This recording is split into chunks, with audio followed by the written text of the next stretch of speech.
never would have guessed that after building a floral design studio from a complete career pivot and finding real success doing weddings and events, that I would find myself feeling unfulfilled and out of alignment.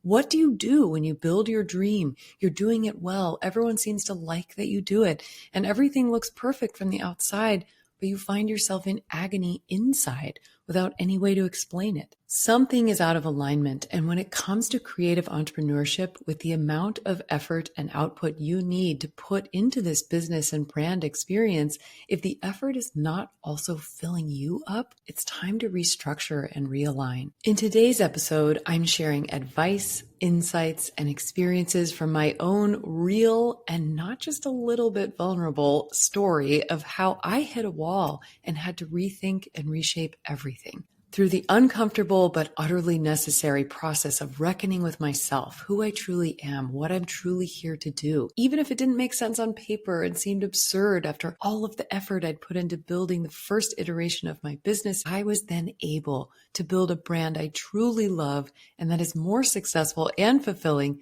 than if I had stayed where I was. And here's what I learned. What can feel safe and sensible can actually become a self-limiting cycle that will drain your energy and creativity faster than the corporate hustle or stifling job you escaped to start your own venture in the first place.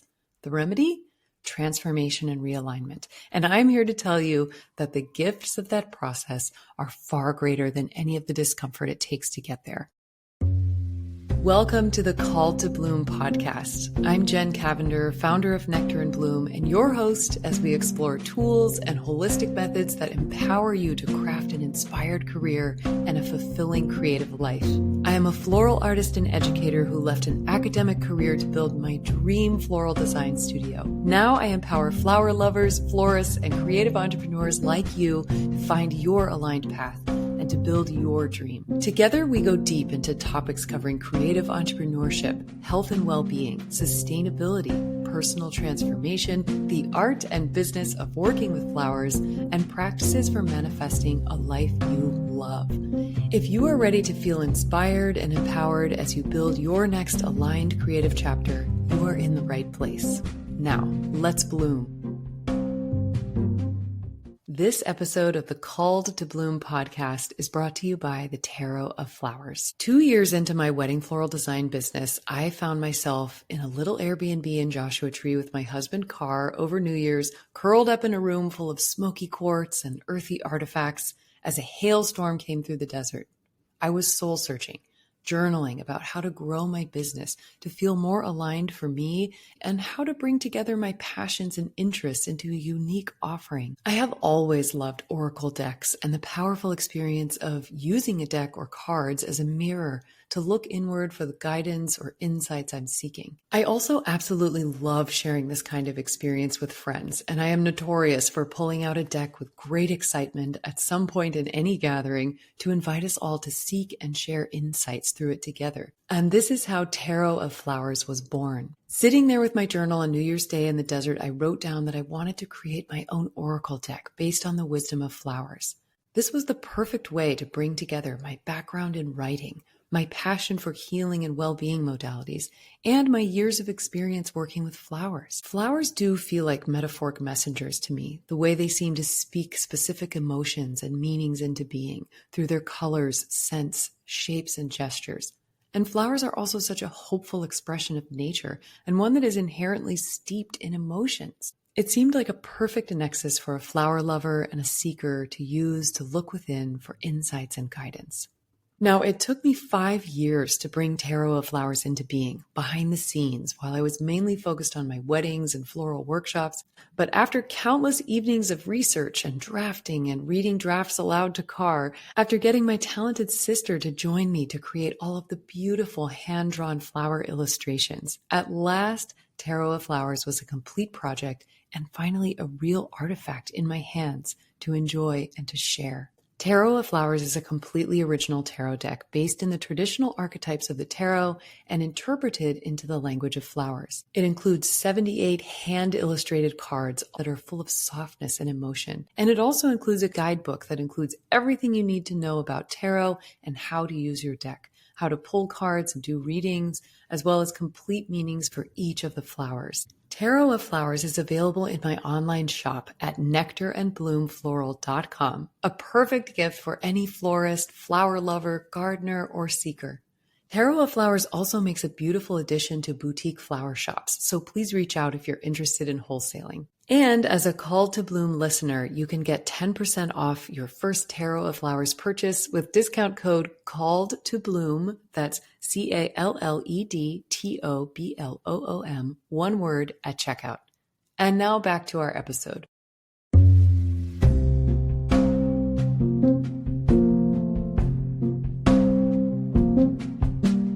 So it's a beautiful blustery fall day in San Diego today. Gray skies and a breeze that's setting all the canyon trees and wind chimes into singing. It's the third day of October and our third episode of Called to Bloom, auspicious.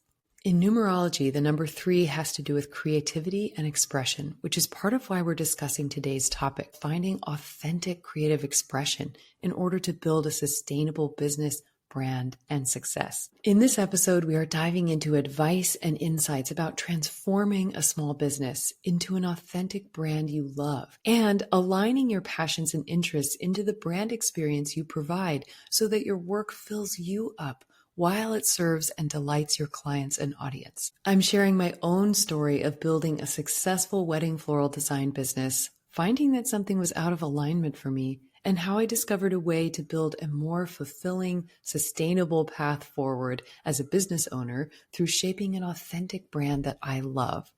Let's dive into the story, insights, and advice that today's episode has in store for you. So in order to map out this transformation experience and this kind of personal tale I'm sharing with you, I want us to start with the before picture. When I decided to create Nectar and Bloom, I was newly married. I had been deeply inspired by our wedding vendors and just even by discovering the wedding industry. I had no idea this existed before. I knew nothing about it. I wasn't really interested in weddings beforehand. And, once you fall in love with the right person, suddenly you really want to celebrate that amazing love and invite friends and family and everyone in to share in that experience. So through our wedding and the beautiful experience that was, I had found a path for this passion of mine, this desire to give myself a chance to be a working artist, to really give my creativity the opportunity to build something that felt beautiful and authentic and aligned, and also that gave me stability, that felt like a business I could rely on.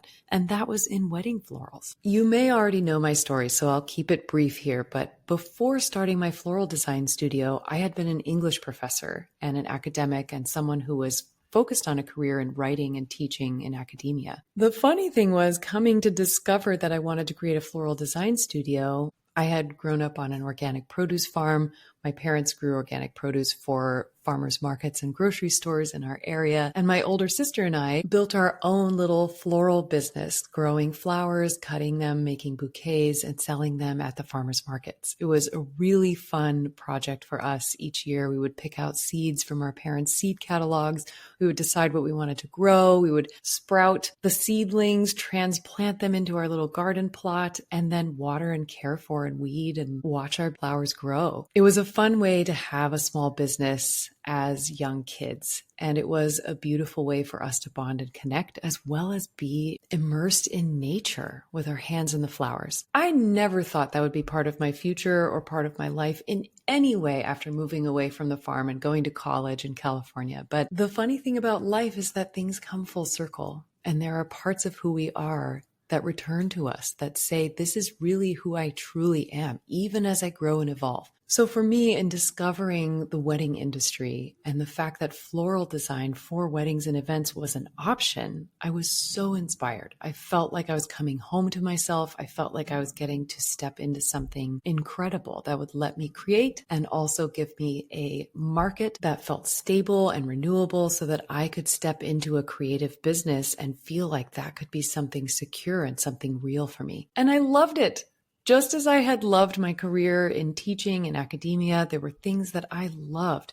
And honestly, building the floral design studio, although it came with plenty of growing pains and uncertainty and imposter syndrome and feeling like this was ridiculous and why would I leave an academic career to suddenly start a floral design studio? But it was thrilling. It was so much fun. It was like falling in love. I knew exactly what I wanted to do. And again, I felt so inspired. I had had such a beautiful experience incorporating flowers into my own wedding with my own floral designer that we worked with. And I thought, I want to be part of that beautiful experience for other brides and other couples. I would love to be the person who helps translate the story of people's love into the visual and sensual reality of flowers. I wanted to help create set design through installations, all of that. And honestly, it was successful. I started small. I did elopements and little a la carte sales. I practiced in my free time. I took classes. I went to workshops. I tried to really build a thorough understanding of how to start a business and how to create high-end floral designs, because that's the kind of service I wanted to offer. I also started freelancing for as many florists as I could as soon as I had the skills to do so. And that gave me so much more exposure and so many more learning opportunities as well. And I built my professional network. I reached out to wedding planners. I went and visited venues. I built relationships with photographers. And this is one of the most beautiful things about building a business in weddings and events, is that it is a collaborative industry. The more people you know, whose businesses you admire, that are complementary aspects of the whole wedding production to yours, the more you have friends in your industry to create those amazing experiences with, and the people that you have that will refer you and that you can refer to clients of yours. When I tell people that I shifted my business away from weddings, which we'll get more into this whole process in a moment, they often ask me if I had terrible clients. There's a bad reputation for bridezillas and things like that. And honestly, I never did. I had amazing clients.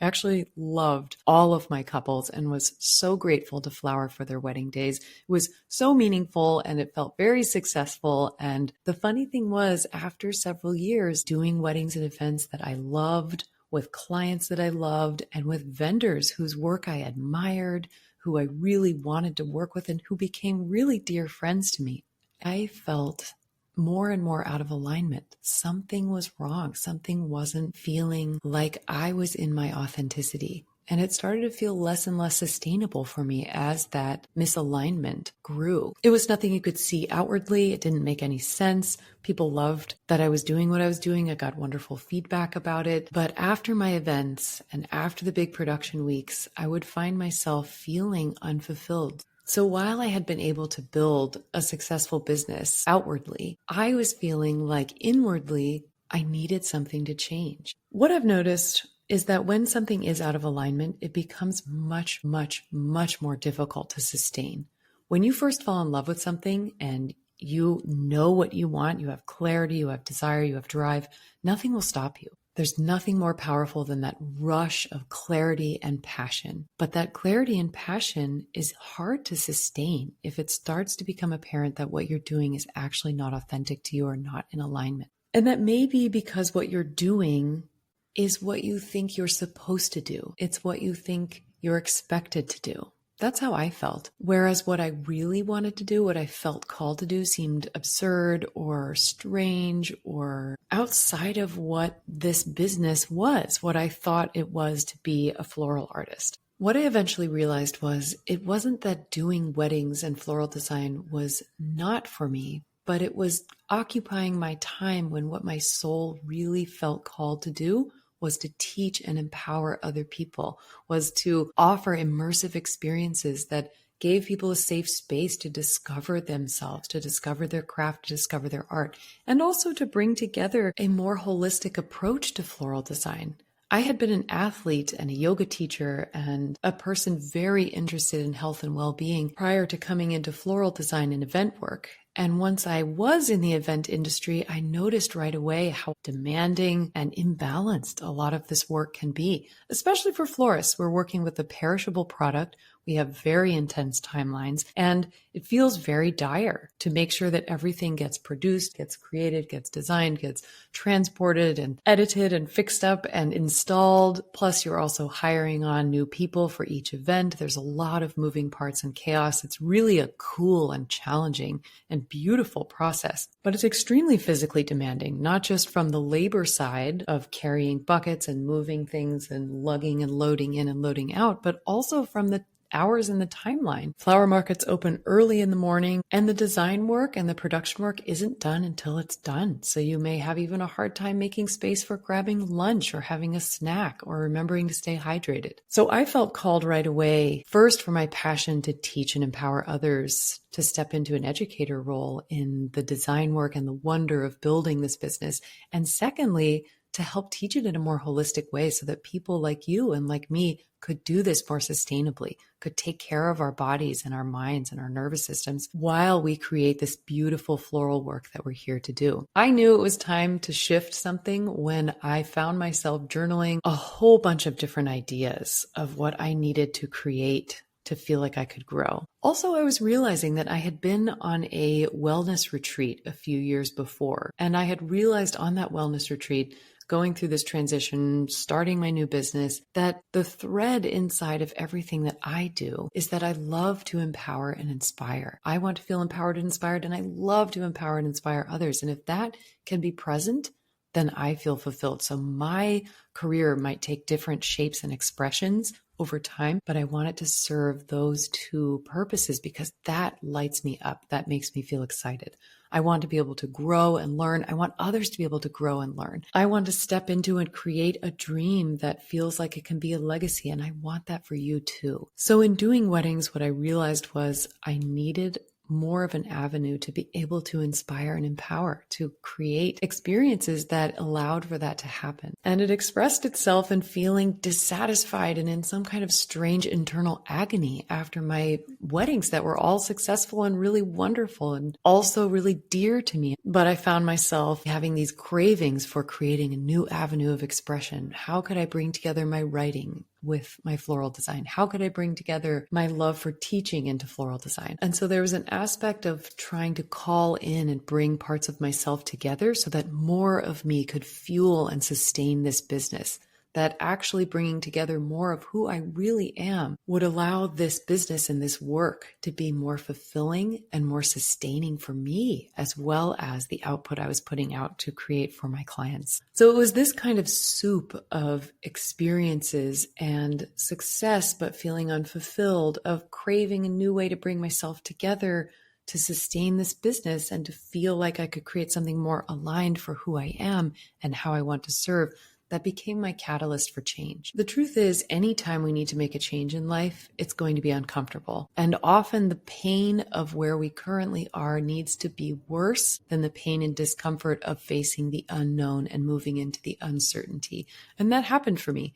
I think it happened when it made no sense to me that I would do successful events with people I loved and find myself feeling unfulfilled and feeling out of alignment. It was weird. It was like having your joint out of alignment. It would ache. It would feel terrible. And it felt like that to me, even though there was this pleasure and meaningfulness in what I had been doing. And the other sign was finding myself journaling and dreaming in my spare time about these other types of offerings I could do. At one point, I thought, I'm going to create floral confetti from dried flower bits and sell that. And at another point, I thought, I'm going to do botanical plant dyeing for fabrics and textiles. And at another point, I thought, I'm going to make a floral oracle deck, some kind of card deck that encompasses the wisdom of flowers, which is the one that actually came into fruition. So my catalyst really came from feeling that sense of misalignment, from feeling unfulfilled, from the dissonance of not understanding why something was going so well, but I didn't feel great about it as time went on, as well as my desire to bring well-being and health and sustainability into this industry. And as an educator, feeling inspired that that was a place where I could really serve by helping to bring in sustainable measures for this kind of work, both sustainability for the earth and the planet and sustainability for you as the artist entrepreneur. I also felt a little bit creatively stagnant. I felt like I had done everything I needed to do. I felt like I had achieved the kinds of events I wanted to achieve. And even though every event is different, every wedding and every client and their stories are different, the actual act of that production felt like something I had mastered and that was taking up too much space for me to be able to grow into this level of my business and my brand that was more aligned for me. And that's important. I talk about this a lot. If you are doing work that is out of alignment for you, it is not only more draining for you and more difficult because it doesn't fill you up, but it is also occupying your time and the space that you have to do other things that might be more aligned and more fulfilling and more successful for you. So while it's really hard and really scary, and I know, to say no to certain business that might be out of alignment for you, it is actually beneficial in the long run if you know it's out of alignment to save yourself and your space and your precious time with this one precious life you have to make yourself available to how you are really truly meant to serve. And so another part of this catalyst for me was a desire for deeper meaning in my work. So let's look at that process of realignment. And again, all of my story that I'm sharing, I hope, is to give you an example of a method and a path that hopefully will shake things loose for you or empower you to feel a little more free or a little more encouraged or a little more supported in making a shift if you need to, in acknowledging and recognizing if you're out of alignment or if the work that you're doing feels stagnant or not fulfilling to you, that you too can realign, that you can check in and make this kind of shift into realignment. So how did I do it? I'll tell you one thing, it wasn't a clean and linear process. I did a lot of journaling. I did a lot of crying. There was a sense of grief in building my dream and building my success and not finding it in alignment. That was really confusing and disorienting. So if you're going through that, let yourself grieve, let yourself acknowledge that strange and unexpected sense of loss, and know that that's part of it. We are going to have to let things go in life, especially because we are in need of the space and freedom to grow and evolve. Everything in nature grows and evolves. A tree doesn't stop growing, even if it slows down for certain seasons or it's in different stages of life, but a tree continues to grow. We also continue to grow. Our bodies continue to change throughout the duration of our lives, and our personality, our mindset, our emotional patterns, our beliefs, our understanding of the world, and our callings and how we serve also evolve. So the first step is really to do some acknowledging, and that's what I had to do. Journaling, therapy, also making space to just kind of soul search and reflect. I needed to look at what I was doing that I loved, and I needed to look at what I was doing that was draining and that was feeling out of alignment. And it's simply a matter of physics that in order to change direction, an object has to slow down its velocity. So you have to slow down your progress and your rate of work in order to make a pivot or in order to make a change. And that's what I had to do. It was terrifying. I had to slow down my business. I had to say no to inquiries. I raised my rates to make it more worth my while if I was going to continue to do the work that wasn't my goal to continue to do. And I just had to deal with having more space and less income and less bookings. It was a dark place. But as you will learn, and as you may have already experienced, we have to go through the void. We have to step into the unknown. We have to go through the scariest part in order to make it through to the revelation, to the clarity that we're seeking to build a fulfilling life and a fulfilling creative career. So I slowed things down. I did a lot of processing. I sought support. And then I needed to restructure my offers. I needed to reimagine my offerings. If I was a floral artist with a floral design studio who taught floral design, how would I restructure what I offered if I no longer did events and weddings? I also really needed to step into the messaging I had already been sharing. I needed to believe in myself and the fact that I felt called to share messaging about wellness, about health and taking care of ourselves while we do this kind of work, about acknowledging that a very demanding creative and physical practice is going to need supportive systems that help us stay healthy. And I needed to be brave enough to start building new offerings in my business. I was already teaching one-on-one mentorships. I also started teaching group workshops soon after that, and I loved these. This felt really aligned. I was still doing my weddings and events, but I started to focus more on the education. And I always recommend this. If you're going to make a shift, if you're going to change careers, or if you're going to change paths within your career, try to start slowly. Try to reduce what you rely on currently as you increase what you would like to rely on and what feels more aligned and more sustainable for you slowly. This is hard. If you are a passionate creative entrepreneur like me, you want to just dive in head first and go in 110%. But in truth, the more slowly we can transition, the more harmoniously we can transition, the more sustainable this is and the more enjoyable the process. It's a little tough to be patient, but it pays off in being able to not just burn out and give up, to be able to pull this thing off with more peace of mind. And it's healthy to build that sense of trust with yourself, that even if you can't get across the finish line today, that you trust that each little step you take toward that shift or toward that new chapter is getting you there. So I had to slow things down. I had to do a lot of processing and grieving. I had to make space to consider what else was possible.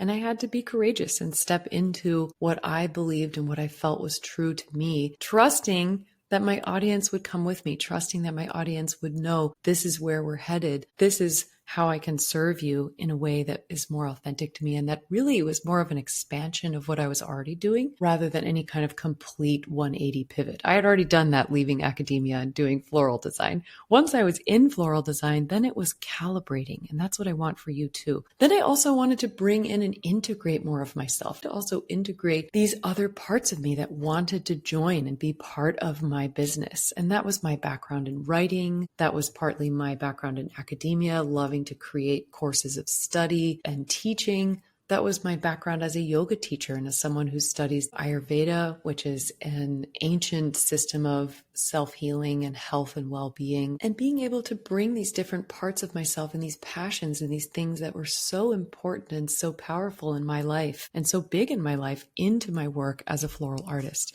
And I needed to figure out a way not only to bring these parts of myself together and to believe in that enough, but to also create a cohesive brand with that, which was scary. I didn't know anyone who was doing what I was doing. And I say this again because I'm so passionate about you knowing that there are many paths you can take in your creative venture and in your floral artistry work. So the more you discover about who you are, what you love, the passions and skills you have, the areas of expertise you bring to floral artistry and creative entrepreneurship, the more tools and resources and nourishment you have to fuel what you are doing and to shape a cohesive brand, as I have worked to do, that allows you to do the work you really want to do. And I keep saying this, but when we are in alignment and when we are in our authenticity, everything is easier.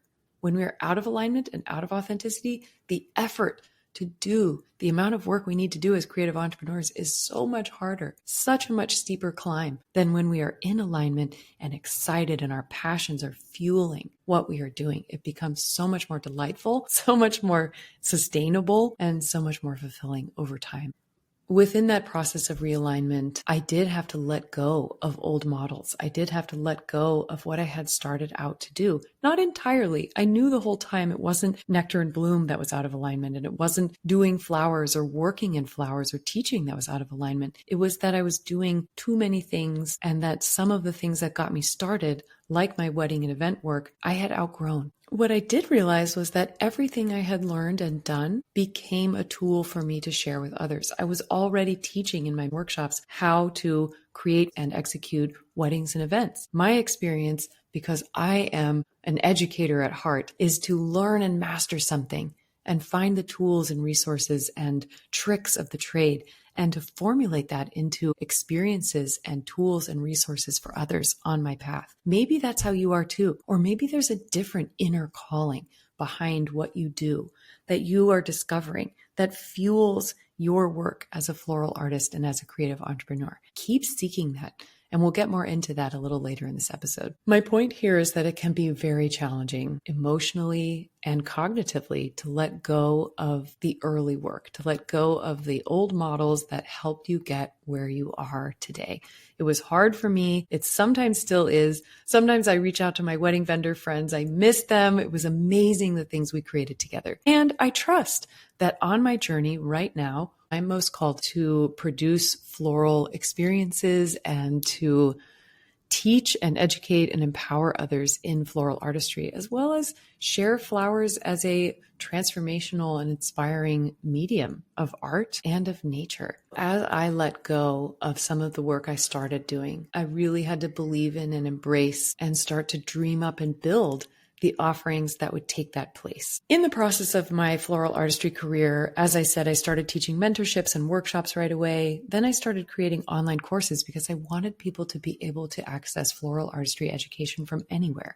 And I really wanted to share my approach that pulled in the art of poetry as a form of composition into how we compose with flowers, letting flowers be a way of telling stories and creating emotional experiences for others. And I wanted to bring my perspective for a holistic approach that is sustainable, that takes care of you as a floral artist and human being, as it takes care of the planet, as we're creating in floral artistry. So the excitement of discovering what I really wanted to do helped me to let go of what I didn't want to do, because I wanted to make space for that. And it does require some soul searching and some facing the scary space and unknown to get there, but it's worth it. So let's then step into the brand that you can build, the brand that you are building now. And I'll share with you the brand that I am building now, the brand that I've been building for the past few years that I'm now living in, that feels so much more rewarding, fulfilling, and aligned. I knew as I discovered that something needed to change, as I mentioned, that it wasn't that my business was wrong or that working in flowers was wrong.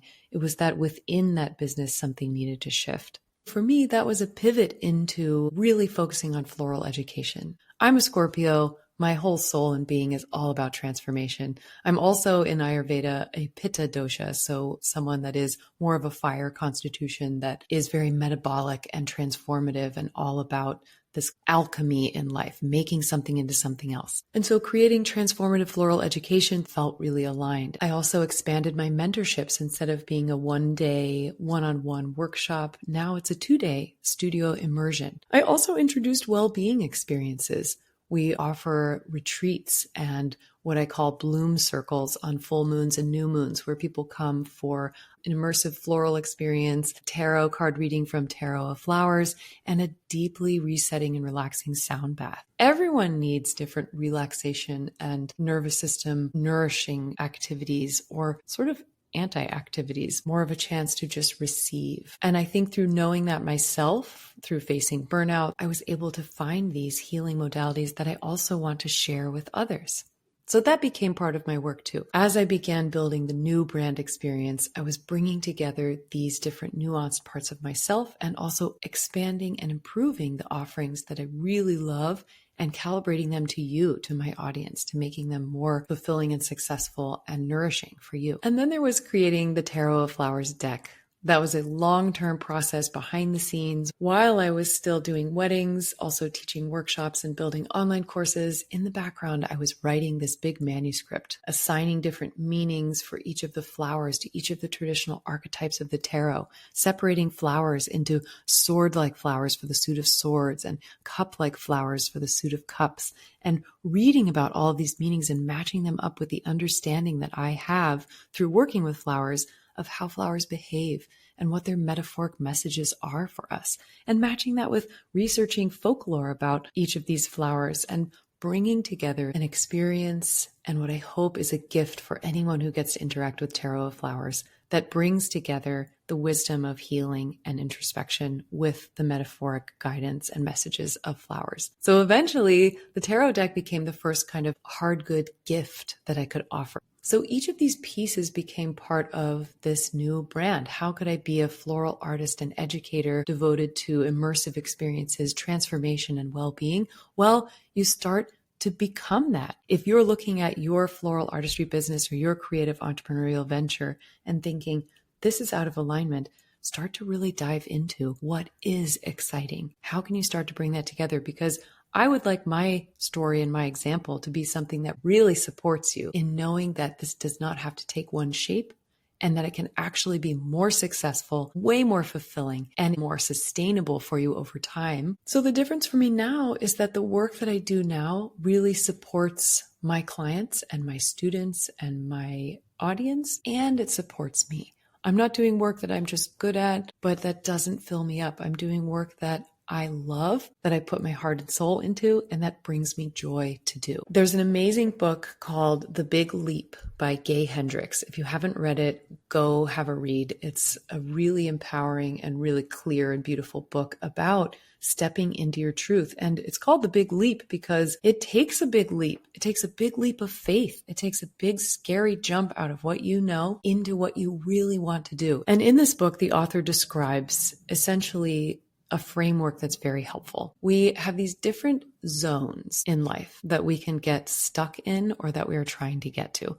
There's a zone of incompetence where you're not good at this. This is not for you. That's easy. You don't get distracted by that. There's a zone of competence. The zone of competence is a box because it's limiting. And in the zone of competence, you are good enough at what you're doing. You're competent at it. Other people are just as good as you, but you can do it and it's okay, but it's not great and it's not very fulfilling. So that's kind of tough. You're limited and stuck in that. The next box as you level up is the zone of excellence. And this is the most confusing zone because in the zone of excellence, and this is where I was before making this adjustment, you are in a box, still limited, doing something you're really good at. Or you're just often acknowledged for it. People love that you do it. People want you to do this because you're doing it really well. This is the hardest place to escape because you do get so much external validation and so much support and encouragement to keep doing this thing because the world likes that you do it and you do it really well. The problem is it is still that confining box. You're good at it, but it doesn't thrill you. You have nowhere to grow. You feel like you've already done it. You feel stuck and it doesn't make sense. Outwardly, you're doing well. People like that you do it. You're excellent at it. Why don't you love it? That's where the zone of genius comes into play. So in this book, he also describes the next level, and that's what we're trying to make the big leap into is the zone of genius. The zone of genius conceptually is not a box. It doesn't limit you. It's an upward spiral. It's something that you could circle around in, expanding and finding growth and empowerment. And that is where two things come together. The work you do really well and the work you love and could do all day long. There are certain things for everyone that we're like, oh, everyone asks me about this. I could talk about this all day long. I love talking about this, or I love doing this thing. That is what we want to get to know and to bring that together as we take this big leap into the zone of genius. I mentioned this book and this framework because it's been so helpful for me in conceptualizing why, when you reach a certain level in a certain field that starts to feel confining or disappointing, and it doesn't make sense because you're really good at it, you're in the zone of excellence. And that's okay, but it's not going to let you grow or be fulfilled. So you want to jump into your zone of genius. So that's my first lesson and framework for you as you look into what you're doing, how you're doing it, and how this could become more fulfilling and sustainable for you. Are you in a zone of competence? Are you in a zone of excellence? Are you even aware of what your zone of genius could be? Is there a way that you can start to conceptualize that or start to imagine or dream it up? And how can you start to plan your leap into that place? Because that zone of genius is what's going to allow you to feel more fulfilled. And what do we need more in life than to feel really good about what we're doing and to feel fulfilled? I know I want to look back at my life as an old lady someday and think, I'm so glad I did that. I loved what I was doing. And I did what I wanted when I wanted to do it. And I was grateful for the courage and the freedom to do that. And I took the opportunities. In fact, I gave myself the opportunities that I could give myself to build a life that I'm proud of, to build a life that I am grateful to have lived and that I'm really satisfied with. And I want that for you. And that is completely available to you. The second tool I want to offer you is to consider how powerful authenticity and alignment are for small business. I've mentioned this a few times through the episode, but I really want to bring it home here as we wrap up, that when you are in authenticity and when you are in alignment, you are drawing from your truth. There is a flow of energy that comes from an endless source that allows you to do what you are meant to do fully without it being such a struggle. When you are out of authenticity or alignment, when you're trying to do what you think you should do, and we've talked about shoulds in a previous episode, that energy is in resistance. That energy is a struggle. And I'm not trying to say that we all have all the freedom and all the privilege to just do whatever we want. What I am trying to say is that within your means, within what you can control, what can you do to calibrate toward authenticity? What feels authentic to you? What really excites you? what feels like a sustainable, exciting expression of your creativity and your entrepreneurial spirit in the work that you do. Thirdly, I want to encourage you. This is actually a very exciting moment if you are starting to realize that there is a big leap you need to make, or there is a transformation you need to go through. It's going to be uncomfortable. It's going to be awkward. It's going to be an emotional experience. But trust that process, because as I said in the beginning, the gifts of going through it are tenfold. The reality that you step into when you move through these moments of needing to transform is so much more worthwhile to step into, even though it requires going through this unknown, stepping into the void, going through the discomfort. And you get more confident and better at going through these moments of transformation when you go through one. So here are a few signs that you might be ready for your own pivot. Number one, you feel like the passion is gone. The energy is gone. There's no more magic. You're feeling like things are just becoming rote and repeated. Sign number two, you're doing a great job. People love what you're doing. You're getting great feedback. You're finding success, but you don't feel good inside. You feel disappointed for some reason. It doesn't make sense. That's another sign. Number three, you find yourself dreaming all the time about something else, maybe a bunch of other things. You find yourself interested in other things, dreaming about, journaling about all these other ideas, or maybe just one big idea for your creative work or for your business. And that is also a sign. Number four, you feel like you have outgrown what you're doing, like as though you're wearing shoes that don't fit anymore, or you're trying to stay in a box when really you need to stretch. And number five, in the signs that you might be ready for your own pivot, you feel like you need to quit. You feel like you need to jump ship. You feel like you need to go back to your old job or find a new job. Your creative venture just isn't working. It's time to bail. This is a sign that you also need to pivot. Sometimes that instinct might be it's really time to make a big change. But most of the time, if you have started your dream and you've been building something beautiful and something that you truly wanted to do with your career path and your creativity, if you're starting to feel like you need to bail, it's because you need to make a change. So start to slow down, make the space, feel the feelings, process what you need to, and start to listen into what is actually asking you to bring it into being. Is there a specific offer that you want to offer? Is there a certain part of your work that you thought you had to do, but that you really don't like to do? Could you let it go? Is there a resource that you would like to make and offer to your audience? Can you start to draft it and iterate it out? Keep in mind that it can take time. Let my story about Tarot of Flowers be an encouragement to you that these things take time. And I say that because it took me way more years than I thought it would to make Tarot of Flowers. And the thing I'm most proud of is that I stuck with it, that it's now a real thing in the world that people are sharing and enjoying. So stick with it. Find that thing that's calling to you. Know that it can take time and start chipping away. Remember above all that building a brand around what fills you up makes creative entrepreneurship more joyful and more resilient. We need more joy in our lives. We need our work to be something meaningful. It's a huge part of our lives. And when it's resilient, you can weather what comes up in life. You can weather the growth pains and the changes in your business. So as we wrap up for today, I want to offer you a little bonus clarity exercise. I want you to use this either just as something to meditate on or something to use as a journaling prompt, but ask yourself this question. Where in your own work do you feel most alive? And how might you bring more of that forward?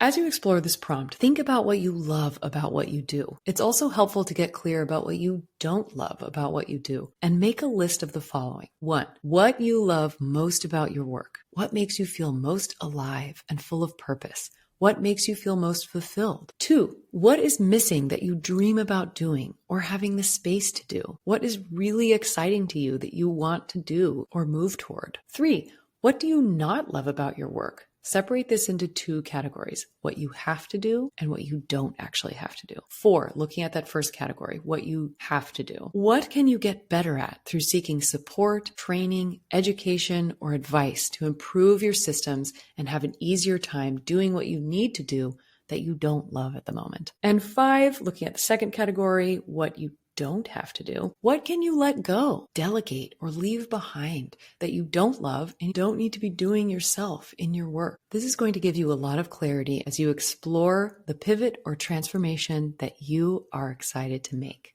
As a final thought for today, I just want to leave you with a huge encouragement that what you are here to do, what you are meant to do, and the alignment that you're seeking in the work you are here to create is yours to find, is yours to bring into the world. And remember that a brand is the way that people relate to your business. If a business is a building, a brand is a home. People who come know exactly what you're about.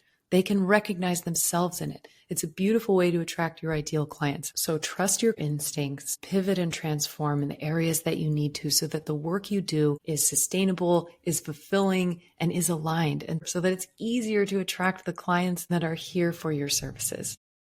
Gosh, let me just say, I totally feel vulnerable in sharing this episode, but my hope and dream is that sharing my story and this pivot and this transformation I've been on over the past few years into the brand and the business that I have now is encouraging and inspiring for you, because it is possible and it is worth it. So go forth, turn inward, listen to those callings, listen to what's trying to come through, and start to take steps toward it. And if you need support, reach out, take a mentorship, find a coach. I would be so glad to hear from you and to help you strategize and plan forward how to make this business of yours more aligned into a brand and an experience that you love and that brings you more success and fulfillment. Just remember that what is calling to you is calling to you for a reason. You alone are here to bring that into the world. You alone are the one who is here to channel that creative experience. So listen and keep moving toward it. Beautifully done. You just completed another episode of Called to Bloom. And I don't know about you, but I always think finishing a resource that nourishes my being and makes me feel more connected feels so good. Now, to expand your experience, hit follow so you never miss an episode. And please take a moment to rate and review. Your words are so appreciated and they help other creatives and seekers like you to find this podcast. Thank you so much for being here and for being part of this radiant community as we pursue our creative callings together. Head to calledtobloompodcast.com to find show notes and details from our sponsors. And if you're ready to deepen your practice with classes and immersive experience in flowers and well-being, head to nectarandbloomfloral.com and explore my workshops, one-on-one mentorships, Poetry of Flowers online courses, well-being experiences, and my original Tarot of Flowers deck. You can also find me on Instagram at nectarandbloom for more inspiration, tools, creativity, and like-minded community. For now, keep blooming. The world needs what you are here to create.